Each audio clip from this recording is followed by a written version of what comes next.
மட்டுமே. 7,900 ரூபாய்க்கு விளக்குமாறு வாங்கி தமிழன் கூட்டினா வீடு விளங்கி போயிடும். அதான் சார், நான் வாழ்க்கையில முத பட்டிமன்றம் பேச வச்சக்காக ரொம்ப மனமார்ந்த நன்றியை தெரிவித்துக் கொள்கிறேன் சார். ஏதாவது தவறாக பேசினால் என்னை மன்னிச்சுக்குங்க. இப்பதான் ஆரம்பிக்கிறீங்களா? ஆமா.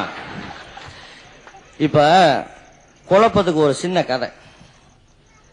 ஆளே இல்லாத ஊர்ல அறிவே இல்லாத வாத்தியாரு குழந்தைகளுக்கெல்லாம் ஒரு கதை சொல்லிக்கிட்டு இருந்தாரு. அந்த வாத்தியார் மாதிரி நான் பேசி காமிச்சறேன். பேசுங்க. அவரை போட்டா துவர விளையும், துவர போட்டா அவரை விளையும். அப்படிப்பட்ட ஒரு நாட்டுல கூந்தலே இல்லாத மகாராணி தூர் இல்லாத குடத்தெடுத்துக்கிட்டு கரையே இல்லாத கம்மாக்கி தனி இருக்க போனான். அங்க தலையே இல்லாத மானு வேறே இல்லாத புள்ள மேய்ஞ்சுக்கிட்டு இருந்துச்சு. இத கூட பார்த்துட்டு செவிடை கிட்ட சொன்னேன். உடனே செவிடை வச்சிருந்த துப்பாக்கியால மானச்சுரைன்னு சொல்லி அது பக்கத்தில் நின்றுகிட்டு இருந்த 6 மாச குட்டியை வச்சுட்டு விட்டேன். இது என்னடா பெரிய வம்பா போச்சுன்னு சொல்லி அந்த குட்டியோட கறியெல்லாம் தின்னுட்டு அதோட தோலை காலே இல்லாத பந்தல்ல காய போட்டு போயிருச்சு இந்த மான்.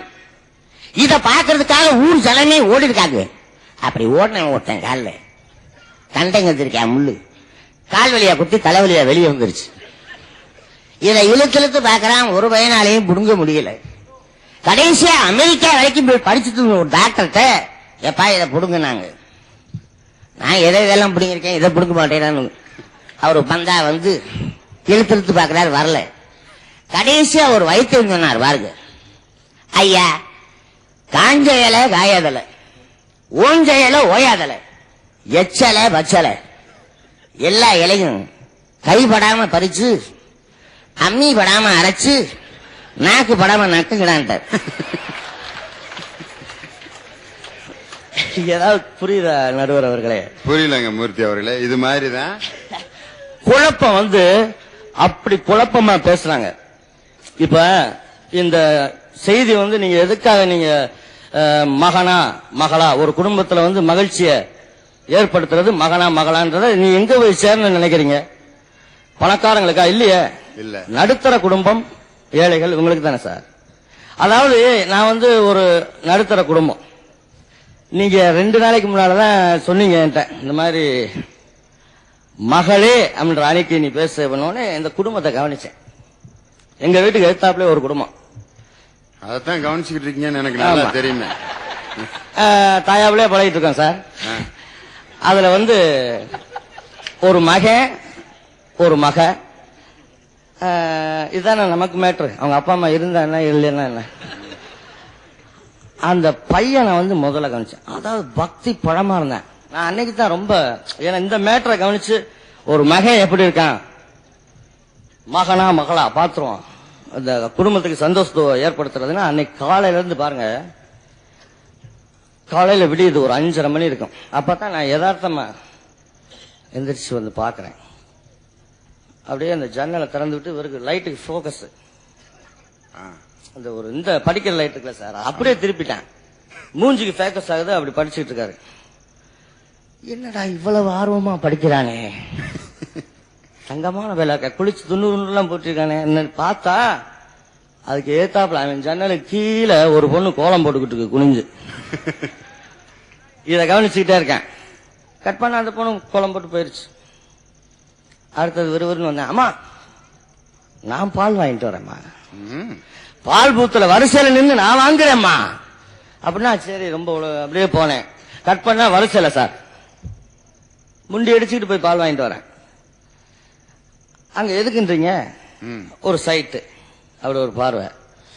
ஆஹா, நம்ம தெருல இவ்வளவு பிள்ளை அழகா இருக்கா அப்படின்னு பார்த்துட்டு அப்படியே போறேன் பஸ் ஸ்டாப்புக்கு. எப்படி 11 மணிக்கு இந்த பூனைப்படையெல்லாம் போவாங்களே, ஒரு அரசியல் தலைவர்னா ஒரு 4 பூனைப்படை, அது மாதிரி இவர் ஒத்த பூனைப்படை அப்படியே கூடயே கொண்டு காலேஜில் விட்டுட்டு அப்படியே வந்துடுறாரு. இப்பேற்பட்ட ஒரு ஆள் வந்து அந்த குடும்பத்துல இருக்கான். ஆனா வெளி வேஷம் வந்து 90 குங்குமம் போட்டு இருக்குமா. ஆனா அந்த பொண்ணு வந்து அதையும் கவனிச்சேன். குனிஞ்சதில் நிம்மறாம அது வாட்டுக்கு காலேஜுக்கு போகுது வருது. 4 மணிக்கு வந்து அப்படியே கம்ப்யூட்டர் கிளாஸுக்கு போகுது வருது. இப்படி சார் ரொம்ப அதாவது அமைதியா இருக்கு. இவனோட நிலைமை இன்னும் அப்படியே ஒரு வருஷம் கழிச்சு என்ன ஆகும்னு நினைக்கிறீங்க? 10,000 ரூபாய் அபராதம் கட்டிடுவாங்க அவங்க அப்பா. இப்ப சட்டம் போட்டிருக்காங்களே சார், ஆமா, அந்த மாதிரி 10,000 ரூபாய் அபராதம் போட்டுருவாங்க. ஆனா இந்த பொண்ணுல ஒரு நல்ல முன்னேற்றம் இருக்கு அந்த குடும்பத்துக்கு. சட்டம் போட்ட பிறகு பார்த்தா அடே பையன் அப்பா. எப்படி போறாங்கிறீங்க? மெட்ராஸ்ல எல்லாம் அந்த இப்படியே போறேன், அப்படி மிலிட்டரி ஆபீசர் மாதிரி பிள்ளை அப்படி வருது. வேணாண்டே 10,000 1.5 வருஷம் எங்க அப்பயும் 5 ரூபா தான் கொடுக்குறாரு, நீ வேற எவன்டா 10,000க்கு போறதுன்ட்டு இப்படியே போறாங்க, குதிரைக்கு சேனம் கட்டின மாதிரி. ஆனா அக்கா தங்கச்சி அண்ணன் தங்கச்சி பாசம்னு சொல்லி அண்ணன் அவர்கள் சொன்னார்கள். அதாவது சிவாஜி என்ன டைலாக் சார்?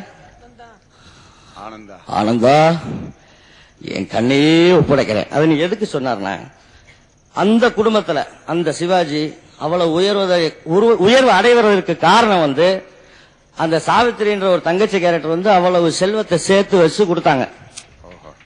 எங்களுக்கும் காலம் வரும் இல்லன்னு தனியா பாட முடியுமா சிவாஜி? அது சேர்த்து வைக்கலன்னு ஏது சொத்து. அப்படி எனக்கு மகிழ்ச்சியை கொடுத்த என் தங்கச்சிய ஆனந்தா, அந்த கண்ணையை சொல்றாரு, கண்ணை ஒப்பிட்டு சொல்றாரு தங்கச்சிய. என் கண்ணை, அதாவது மகனே அந்த மகளை, ஒரு அப்பனுக்கு மகன் மகள் தானே சார் அக்கா தங்கச்சினா, என் கண்ணையே உன்ட்ட ஒப்படைக்கிறேன், அதை குத்தி நொல்ல கண்ணாக்கி போடாத ஆனந்தா அப்படிங்கிற மாதிரி ஒரு விஷயம். அப்புறம் இன்னொன்னு சார், அதாவது நான் குடிச்சுக்கிட்டே வந்தேன், பழிக்கு பழி வாங்குறதாக அண்ணன் சொன்னாரு. ஒரு பழிக்கு பழி மேட்டர் ஒண்ணு நடந்துச்சு சார். ஏய் என்னடா முறைக்கிற? ஒரு வயசான நபர், நான் யாரும் தெரியுதா? தெரியலையடா. வீரப்ப மகன் சோகம் பெண்டா. 20 வருஷத்துக்கு முன்னால உங்க அப்புறம் நான் சந்திச்சிருக்கேன். ஆமா, குடியாத்தத்துல 20 வருஷத்துக்கு முன்னால சிட்டி பஸ்ல எங்க அப்பன் காலம் மிதிச்சது நீதான்றா, திரும்பி மிதிக்க வந்திருக்கேன்டா. போடா, 2 காலம் ஆக்சிடென்ட்ல செத்து போச்சுடா, போடா அப்படி விரட்டி விடுறாங்க. அதாவது நடுவர் அவர்களே, வாசவி என்ற ஒரு எழுத்தாளர் ஒரு கட்டுரை எழுதினாங்க இந்தியா டுடேல. அவங்க ஒரு ஆய்வு செஞ்சிருக்காங்க. அதாவது ஆண் பெண் இவங்களை வந்து அதிக இந்த நீங்க மகிழ்ச்சிக்கு காரணம் சொல்றீங்களா சார், அது மாதிரி உலகில நடக்கல இந்த கொலை இதெல்லாம் வந்து யார் அதிகம் செய்யறாங்கன்னா ஆண் தான், மகனே, பெண்கள் கிடையாது. இப்ப வந்து ஒரு குடும்பத்துல வந்து துயரம் எல்லாமே வர்றதுக்கு காரணம் அந்த மகன்ற வந்து ஒத்துக்க கூட விஷயம் சார். எப்படின்னா, என் மகன் வந்து டாக்டர் ஆகணும், வக்கீல் ஆகணும் அப்படின்னு சொல்லிக்கிட்டு தான் எல்லாரும் விரும்புவாங்க. என் மகன் சந்தன கடத்தல் வீரப்பன் ஆகணும் அப்படின்னு யாராவது பெருமையா பேசிக்க முடியுமா சார்? அதனால பெரிதும் குடும்பத்திற்கு மகிழ்ச்சி தருவது மகளே. என்ன 2 தடவை மைக்கில் தட்டிட்டீங்க, நான் முத பட்டிமன்றம் பேசுறேன். எனவே வாய்ப்பளித்த உங்கள் இதயத்திற்கும் அன்பு ராம்ஜி நண்பர் அவர்களுக்கும் வாய்ப்பளித்த மிக நன்றி கூறி பிரியா விடைபெறுகிறேன். எவ்வளவு பேசணும், மன்னிச்சுங்க. நன்றி, வணக்கம், வாழ்க தமிழ். குடும்பத்தின் மகிழ்ச்சிக்கு பெரிதும் காரணம் மகளேங்கிற அணி தன்னுடைய விவாதத்தை முடித்து விட்டார்கள். இனி மகனே என்ற அணிக்கு நிறைவு பேச்சாளராக வருகிறார் கவிஞர் மதுக்கூர் ராமலிங்கம். வாங்க. உண்மையிலே மகன் கட்சி பாவமா இருக்கு, இப்ப கட்சி தான். இது கடைசி ரவுண்டு. நமக்கு புரியும். அவரு வேற என்னத்தையோ ஒண்ணு சொல்லிவிட்டாரா? இப்ப பாரு, கடைசி ரவுண்டுங்கிறாரு. இப்ப எனக்கு பேச்சு தடுமாறுது. நீங்க ரவுண்டு தான் நடுவர்களே. வாழிய செந்தமிழ், வாழ்க தமிழர், வாழிய பாரத மணித்திருநாடு. பட்டிமன்றம் என்கிற வடிவத்தை பாமர மக்களின் பல்கலைக்கழகமாக மாற்றியிருக்கிற எங்கள் பிரியத்துக்குரிய நண்பர் லியோனி அவர்களே, இரு அணிகளிலும் பேசி சென்றிருக்கிற அறிஞர் பெருமக்களே, இங்கே வெள்ளமன திரண்டிருக்கிற தமிழர்களே, தமிழச்சிகளே, உங்கள் அனைவருக்கும் என்னுடைய முதற்கு நன்றி கலந்த வணக்கத்தை முதலில் தெரிவித்துக் கொள்கிறேன். பாவம் மூர்த்தி உண்மையிலே மேடையில இருந்துகிட்டு மக்களை தமிழர்களே தமிழச்சிகளேன்னு அழைச்ச முதல் ஆள் நீங்க தான். உண்மையிலே உங்களை பாராட்டும். எல்லாம் பெரிய வீரர்களாட்டம், லேடிஸ் அண்ட் ஜென்டில்மேன், வாய அப்படியே கிளிப்பு போட்டு ஒட்டணும். அதுகளெல்லாம் தமிழர்களே தமிழச்சிகளேன்னு கேட்கறதுக்கே ஆசையா. பாவம் மூர்த்தி சேராத இடந்தனில் சேர்ந்து இந்த இம்சைக்கு ஆளாயிட்டார். ஏன் பல குரல்ல பேசினிய, செவனோன்னு நீ பெண் குரல்லையே பேசிருக்கலாம் ஐயா. நம்ம இனத்துக்கே அவமானம், நம்ம இனத்துக்கே அவமானம். அது மட்டுமா, நான் கேட்கிறேன், நடுவர் அவர்களே பல குரல்ல பேசினாரு. நடிகவேல் எம்.ஆர். ராதா குரல்ல பேசினாரு. ஒரு பொம்பளை குரல்ல பேச முடியுதா ஐயா உன்னால? பேச முடியாது. பேசுறது தானே. கே.பி. சுந்தரம்மாள் குரல்ல பேசலாம்ல, பெங்களூர் ரமணியம்மா குரல்ல பேசலாம்ல, பேசவே முடியாது.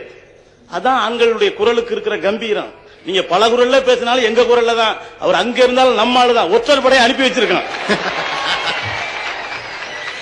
பெண்கள் கூட சேர்ந்து யார் யார் நிம்மதியா இருக்கிறது இப்பதான் பாக்குறோம்ல. இம்ச பார்த்தா மாசத்துக்கு பேப்பர் வரும், ஒரு நாளைக்கு பேப்பர் இருக்குமா அன்னைக்கு இல்லையா? ஆமா ஆமா இல்ல முடியாது. அது மாதிரிதான் இப்ப மூர்த்தி அங்க பாரு, அந்த கண்ணாடியும் தாடியும் பார்த்தா அப்படித்தான் தெரியுது. பெண்களோட சேர்ந்தா ஒண்ணு ஜெயிலு இல்லைன்னா பெயிலு. நடுவர் அவர்களே, அவர் சொல்றாரு, பாசமலர் படத்துல சாவித்திரி தான் சேர்த்து கொடுத்தாங்களாம். அப்ப கூட கண்ணதாசன் அழகா எழுந்தார் ஒரு பாட்டு, மலர்களை போல் தங்கை உறங்குகிறாள், அண்ணன் வாழ வைப்பான் என்று அமைதி கொண்டார். நாட்டில் கோடிக்கணக்கான தங்கச்சிகள் பாதுகாப்போடு உறங்குவதற்கு காரணம் யார் தெரியுமா? நினைக்குது ஒரு அண்ணன் ஒரு கோயில். மூர்த்திக்கு இந்த பாட்டுலாம் தெரியும், ஆனா மேடையில் வந்தன மறந்துட்டார். அண்ணன் ஒரு கோயில், தங்கை ஒரு சோகம். நடுவர் அவர்களே, இன்னொன்னு சொல்றாரு, பொண்ணுகளை தங்க சைட் அடிக்கிற பொண்ணு கூட எதுக்கு போறாங்க? பிள்ளைங்க எதுக்கு போகுது? பூனைப்பட இல்ல, எந்த பொண்ணை நேசிக்கிறோமோ அதை பாதுகாப்பா கொண்டு அனுப்பி வைக்கிறோம்னு அர்த்தம். தங்கச்சியா நேசிக்கிற தங்கச்சியும் பாதுகாப்பா கூட்டு போவோம், நேசிக்கிற சைட்டையும் பாதுகாப்பா கூட்டு போவோம். இது பூனைப்படை இல்ல, புலிப்படை போல கூட்டு போயிட்டு இருக்காங்கன்னு அர்த்தம். இதெல்லாம் மூர்த்தி தவறா பேசக்கூடாது. அதை விட அங்க இருந்து சொன்னாங்க, பொண்ணுங்கெல்லாம் நல்லா படிக்குதான், பையங்க படிக்கிறதே இல்லையா. படிக்காட்டியும் பரவாயில்ல, சமாளிக்கிறாங்க பாருங்க, அதான் சூப்பர். ஒரு வீட்டுல ஒரு பையனும் ஒரு பொண்ணும், அக்கா 80 மார்க் வாங்கியிருக்கு, நம்ம பையன் 20 மார்க் வாங்கியிருக்கான். இந்த வாத்தியார் ஒரு கஞ்சப்பைய போல இருக்கு. நீங்க கோச்சிக்காதீங்க. ஆடி ஓடி தலையில ஏறி மிதிக்கிறது யாருன்னா வாத்தியார் தான். 80 மார்க் வாங்கிக்கிட்டு அந்த பொண்ணு சும்மா இருக்கலாம்ல. இந்த வீட்டுல இருக்குல்ல, நம்ம பாட்டுக்கு பிள்ளைங்க பேசாம இருப்பாங்க. இந்த வீட்டுல இருக்க அந்த பொம்பளை பிள்ளைங்க அப்பன்ட்ட போட்டு கொடுக்குற போடு இருக்க, கூனி காலத்துல இருந்து இதே வேலை. அப்பா அப்பா அவர் சும்மா இருப்பாரு. நம்ம பையன் தம்பி 20 மார்க் வாங்கியிருக்கான். பொண்ணு போட்டு விட்டுச்சா, அப்பா கூப்பிடுறாரு பொண்ணையும் தம்பியையும், நீ எவ்வளவுடா மார்க்கு? 20. அக்கா எவ்வளவுடா? 80. ஏண்டாடி மார்க் வாங்கியிருக்க கேக்குறாரு. பையன் கேக்குறான் அப்பாவை, மொத்த மார்க் எவ்வளவு? 100. ஒரு குடும்பத்துக்கு எவ்வளவு போடுவாங்க மார்க்கு? அக்காவுக்கு 80 போட்டார்ல, நான் தான் 20 மார்க் போட சொன்னேன். வாத்தியார் வச்சுக்கிட்டா வஞ்சாகம் பண்றாரு. இருந்ததே 100 மார்க்கு பிரிச்சு போட்டிருக்காருல்ல. கேக்குறான் ஐயா மாளு, நான் என்ன சொல்றேன், போடு. இந்த அருமை அருமை. இந்த ஜமாலிப்பு இங்க நிறைய நடந்திருக்குங்க. நடுவர் அவர்களே, அந்த 80 மார்க் வாங்கின புள்ள மனப்பாட கேஸ், அது அவ்வளவுதான் முடியும். அந்த சாமர்த்தியமா பேசலாம் பாருங்க, தெருவுல பேசியே பொழைச்சுக்குவான் புள்ள, கவலையே படாதீங்க. இது இடையே உட்கார்ந்து வேண்டியதான். கிராமத்துல சொன்னாங்கல்ல, வாயுள்ள பிள்ளை பிழைக்கும் அப்படின்னு. அதை விட பயல்களுக்கு எவ்வளவு அறிவோட இருக்காங்க. எங்க வீட்டுல ஒரு சின்ன பையன் இருக்கான், என் பையன் 2.5 வயசு தான். நடுவர் அவர்களே ஆகுது. அவன் சொல்றான், அப்பா அப்பா என்னடா கிரிக்கெட்டை பார்த்துட்டு சொல்றான், என் லைஃப்ல நான் இப்படி ஒரு மேட்ச பார்த்ததே இல்லை. அவனுக்கு வயசு எவ்வளவு? 2.5 வயசு இவ்வளவுதான் இருக்கு. நம்ம இவர் கூட சொன்னாரு, எது காவியன் கூட சொன்னாரு, ஜான் பிள்ளை என்றாலும் ஆண் பிள்ளை. எதுக்கு தெரியுமா? இப்ப ஜான் உயரத்துக்கு ஒரு புள்ள இருக்குன்னு வச்சுக்கங்களேன், வித்த காட்டியாவது பொழைச்சுக்கலாம். ஜான் உயரத்துக்கு ஒரு புள்ள இருக்குடா, ஒரு எக்ஸிபிஷன் போட்டாலும் அப்ப பொழைச்சுக்கலாம். அதனாலதான் ஜான் பிள்ளை என்றாலும் ஆண் பிள்ளைன்னு சொல்லி வச்சிருக்காங்க அந்த காலத்திலேயே. கவலைப்படாத, ஒரு வித்த காட்டியாவது பொழைச்சுக்கடா ஜான் பிள்ளைய வச்சு அப்படின்னு நடுவர்கள் சொல்லிக்கிட்டே போலாம். அங்க இருந்து வந்தாங்க யாரு, இந்த நாங்க இருக்கோம்ல, அதாவது ஆண்கள் மெஜாரிட்டி, அது அகல் விளக்கு மாதிரி, பெண்கள் இருக்காங்கல்ல டியூப் லைட் மாதிரி. நான் புரிஞ்சுக்காதனால மகள்கள் இருக்குல்ல, அது டியூப் லைட் மாதிரி, ஆண்கள் அகல் விளக்கு மாதிரி. நான் சொல்றது தப்பா நினைக்காதீங்க. எப்படி தெரியுமா? எப்படி? இவங்க புரிஞ்சுக்காதனால நான் சொல்லல. ஒரு டியூப் லைட்ல இருந்து இன்னொரு டியூப் லைட் கொளுத்த முடியாது, ஒரு டியூப் லைட்ல இருந்து இன்னொரு டியூப் லைட்டை கொளுத்த முடியாது. ஆனா மகன் மகன் என்கிற அகல் விளக்கிலே இருந்து 1000 விளக்குகளை கொளுத்த முடியும் இவர்களால். அதனாலதான் நான் சொன்னேன், ஒரு குடும்பத்திலே ஒரு மகள் இருந்தால் அது ஒரு டியூப் லைட். எங்க புள்ள இருந்தான்னா அவன் ஒரு அகல் விளக்கு. அவன் எரிவது மட்டுமல்ல, 1000 விளக்குகளை ஏற்றி வைத்து ஒரு தலைமுறையே வாழ வைக்கிற பொறுப்பு மகனுக்கு தான் உண்டு. அது மட்டும் இல்ல, இவங்க என்ன சொல்றாங்க, ஒரு டியூப் லைட்டால் பஸ்ஸை கொளுத்த முடியாது, ஆனால் ஒரு அகல் விளக்கால் பஸ்ஸையும் குடிசையும் கொளுத்துவார்கள். அப்படி நடுவர் அவர்களே, பஸ்ஸ கொளுத்துனா அதுக்கு பேரு அகல் விளக்கு இல்ல, தீப்பந்தம்னு பேரு. நான் விளக்க பத்தி பேசிக்கிட்டு இருக்கேன், நீங்க பந்தத்தை பத்தி பேசிக்கிட்டு இருக்கீங்க. நடுவர் அவர்களே, இன்னொன்னு நான் சொல்றேன், பொம்பளை பிள்ளைங்களை வளர்க்கணும். இப்ப இருக்கு, எல்லாருக்குமே அக்கா தங்கச்சி இருக்கு, அம்மா இருக்கு. நாங்க யாரும் பெண் குலத்துக்கு எதிரிகள் அல்ல. ஆனா ஒரு பெண் குழந்தை வீட்டுல வளர்ந்தோம்னீங்களேன், அது ரோஜா செடியை வளர்க்குற மாதிரி அழகா இருக்கும், மனம் வீசும், ரொம்ப பாக்கிறதுக்கு சூப்பரா இருக்கும். ஆனா நீங்க சொன்ன மாதிரி இந்த பொம்பளை பிள்ளைக்கு பாவாடை, பட்டு பாவாடை, அது இது எல்லாம் கிடைக்கும். ஆனா ஒரு பையனை வளர்க்கறது ஒரு தென்னை மரத்தை வளர்க்குற மாதிரி. இந்த ரோஜா செடி என்னைக்கு இருந்தாலும் ஒரு ஸ்டேஜ்ல அதை புடுங்கி அடுத்த வீட்டுல நட்டுருவாங்க. ஆனா அந்த தென்னை மரத்தை நட்டு வச்சு நீங்க தண்ணி ஊத்துனீங்கன்னு வைங்க, காலங்காலமா இளநியா மட்டையா அந்த குடும்பத்துக்கே உரிச்சு உரிச்சு திம்பாங்க அவனு. அதான் எங்க பொழப்பு. அது ரோஜா செடி. ஆனா நடுவர் அவர்கள், இந்த நாட்டில் என்ன தெரியுமா, ரோஜா செடிகளுக்கு இருக்கிற மரியாதை எங்கள் தென்னை மரங்களுக்கு இருப்பதில்லை. நாங்கள் எல்லாம் தியாகிகள், தியாகிகள். எங்க தங்கச்சிங்கிற ரோஜா செடிய நாங்க இளநீரையும் கண்ணீரையும் ஊத்தி வளர்க்கிறோம். பேரு பூரா அதுக்கு. எங்களுக்கு பாரு மரம் மாதிரி நிக்கிறாங்கன்னு வைறாங்க. இன்னும் சொல்ற நடுவர் அவர்களே, இந்த நாட்டில் ஆண்கள் தான் குடும்ப பாரத்தை சுமக்கிறான். உதாரணமா ஒரு பொண்ணை கட்டி கொடுத்து போகும் பொழுது குடும்பமே அழுவாங்க, பாத்திருக்கீங்களா? அப்படியே அழுவாங்க. அப்பா அழுவாரு, அண்ணன் அழுவோம், அம்மா அழுவோம், எல்லாரும். எதுக்கு தெரியுமா அழுகுறாங்க? ஆனா ஒரு பையனுக்கு கல்யாணம் பொழுது அவங்க வீட்டுல அப்பாவும் அம்மாவும் அழுவுறது இல்ல. எதுக்கு தெரியுமா அழுகுறாங்க?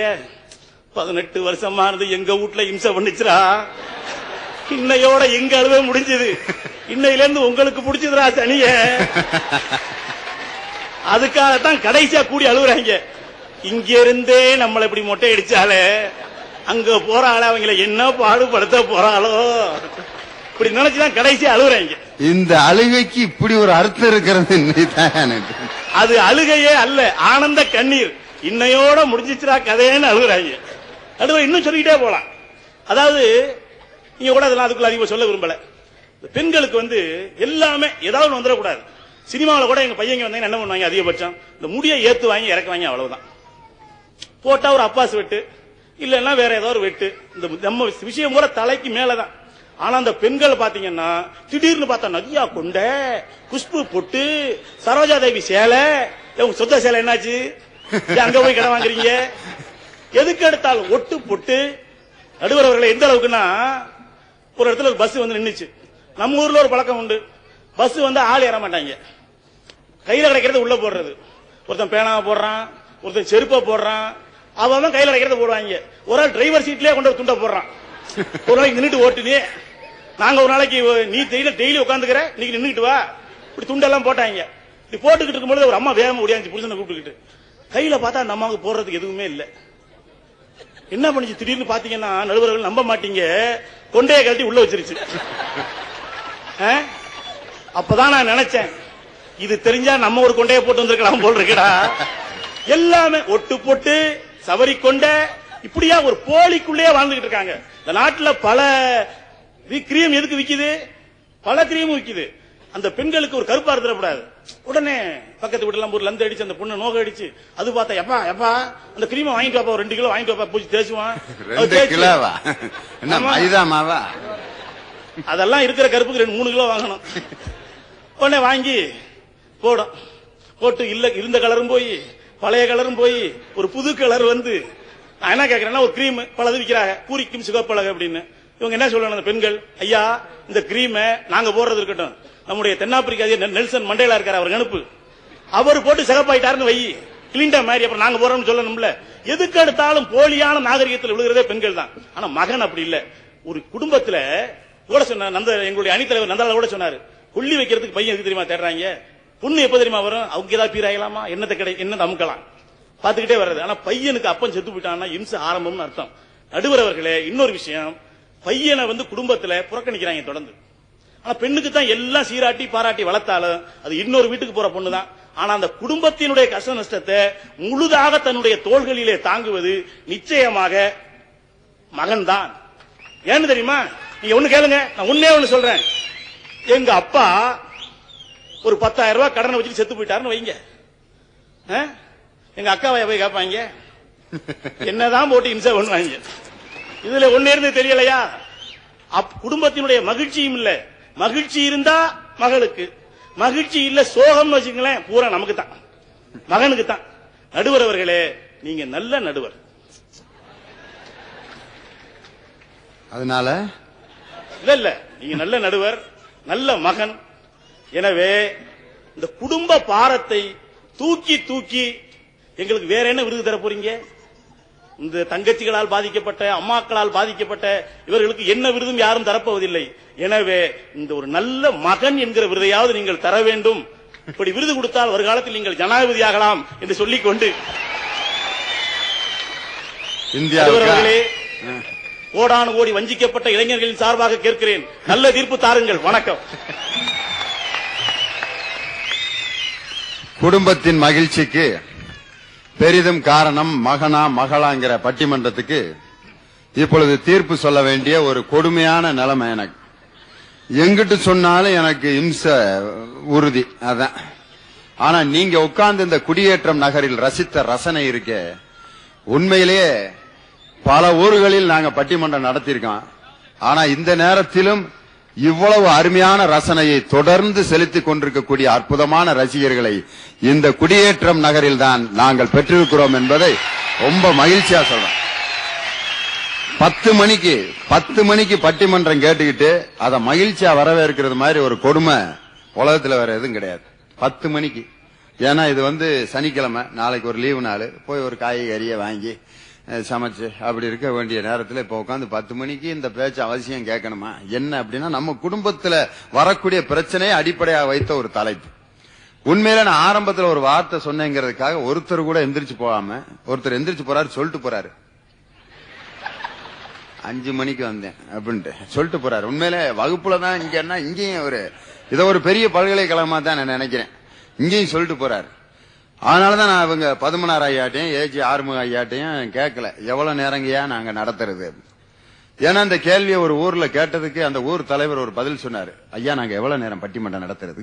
அதுக்கு அந்த ஊர் தலைவர், நீங்க எவ்வளவு நேரம் வேணாலும் பேசுங்க தம்பி, நாங்க 1/4 மணி நேரத்துக்கு மேல உட்காந்துருக்க மாட்டாங்க. என்னது 1/4 மணி நேரத்துக்கு மேல உட்காந்துருக்க மாட்டீங்களா? அதுக்கு ஏன் நீ திண்டுக்கல்ல இருந்து கூட்டி வந்த? நாங்க வீட்டுல படுத்துட்டு கூட காப்போம்யா, நீ மேடை போட்டு பேச வேண்டியதானே அப்படின்னாரு. இவர்கள்லாம் வீட்டுல கவுத்துக்கட்டுல படுத்திருப்பார்களாம், நானா தனியா மேடையில உட்காந்து அனாதை பைய மாதிரி எப்படி பேசிட்டு இருக்கிறது? இப்படி ஒரு கற்பனை பண்ணி பாருங்க.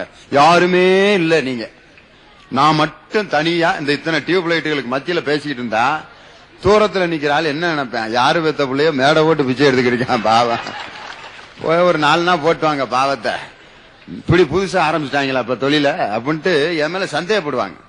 நீங்க ரசிக்க போய் தான் இந்த நிகழ்ச்சி இவ்வளவு அருமையா ஓடிக்கிட்டு. உண்மையிலேயே மகனா மகளா அப்படிங்கிற அணிக்கு இப்ப முடிவு சொல்லணும். உண்மையான மகிழ்ச்சிங்கிறது எதுல இருக்கு? நம்ம நினைக்கிறோம் உண்மையான மகிழ்ச்சிங்கிறது பணத்திலையும், மிகப்பெரிய செல்வாக்குலையும், அந்தஸ்திலையும், ஆஸ்திலையும் பயங்கரமா நம்மளுக்கு மகிழ்ச்சி கிடைக்கும். இல்ல, ஒரு ஆங்கில படம் ஒண்ணு பார்த்தேன்.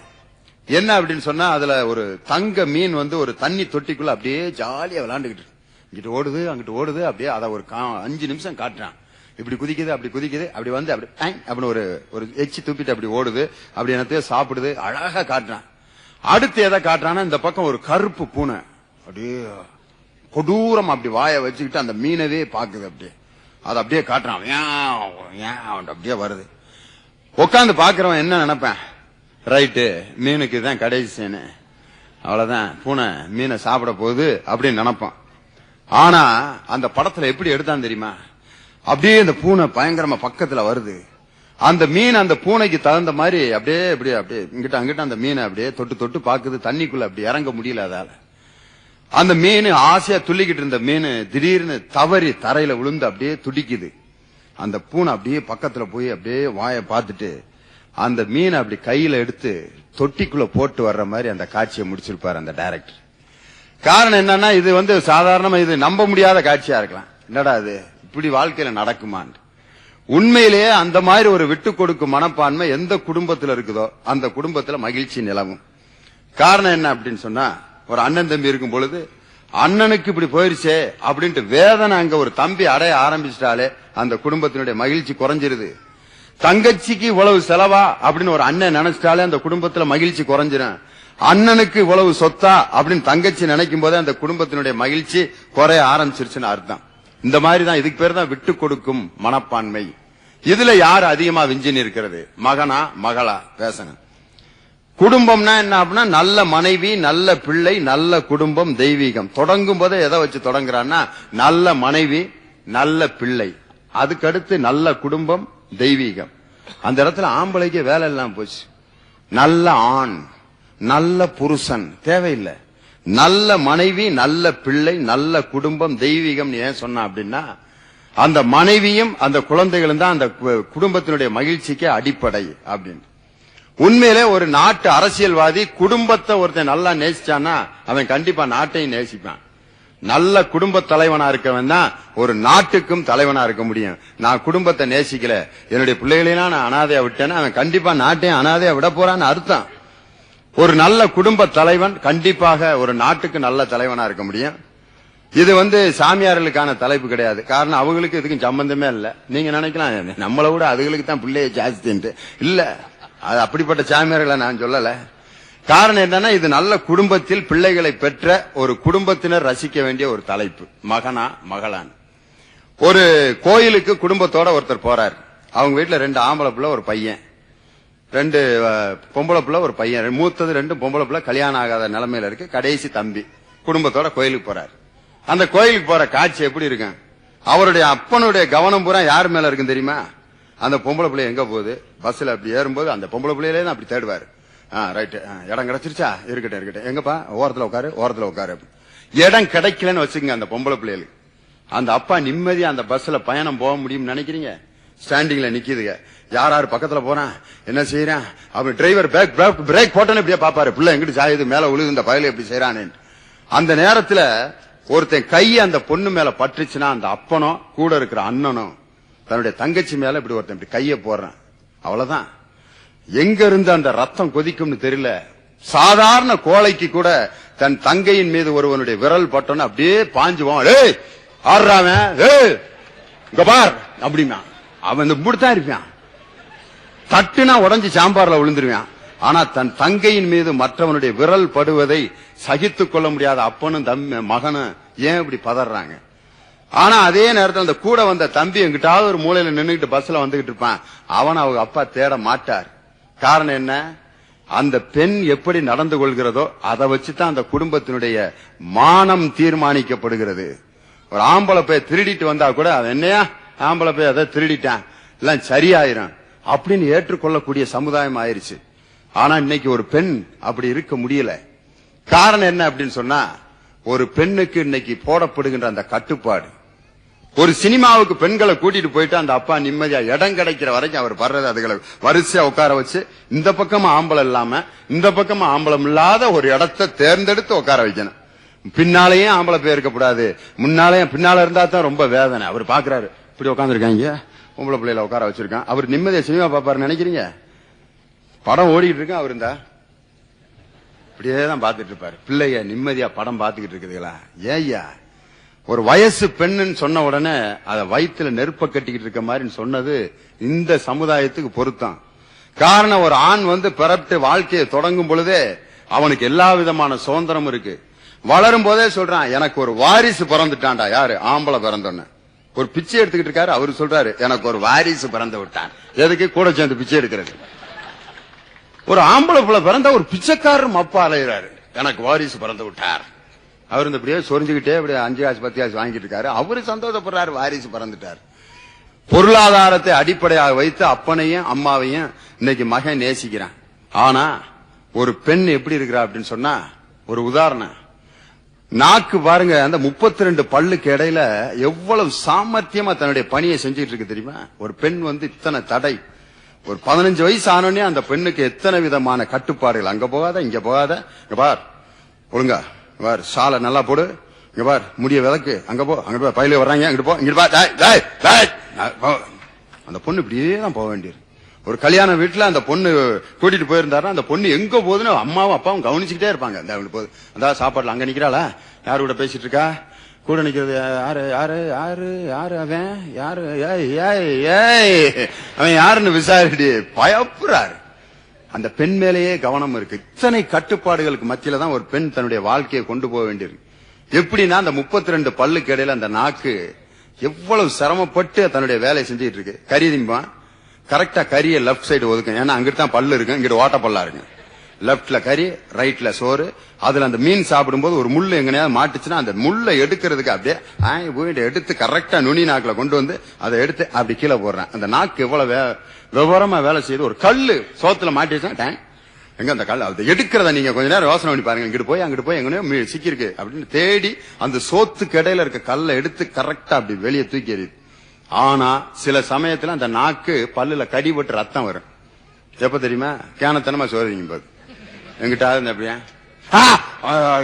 அப்படியே நுனி நாக்குல ரத்தம் வந்து அப்படியே அப்படின்ட்டு அடுத்த நாள் வந்து வா வந்து நுனி நாக்கு வீக்கமா போச்சு அப்படின்னு. எப்ப அந்த பல்லு அரைபடும் போது அந்த நாக்கு தெரியாம அந்த பல்லுக்கு இடையில மாட்டிக்கிச்சுன்னா ரணமாகி விடுகிறது. அதுக்கு பிறகு அந்த நாக்கு வந்து திரும்ப தன்னை சரி செய்யறதுக்கு எவ்வளவு சிரமப்பட வேண்டியிருக்கு. இந்த 32 பல்லுக்கு இடையில அந்த நாக்கு இருக்கிற மாதிரிதான் ஒரு பெண் தன் வாழ்க்கையில் இன்று ஒரு மகளாக தன் குடும்பத்தில் இருக்க வேண்டியிருக்கு. அதே பல்லு வந்து அந்த நாக்கை கடிக்கும் போது சில சமயத்துல ரத்தம் வராது. எப்ப தெரியுமா?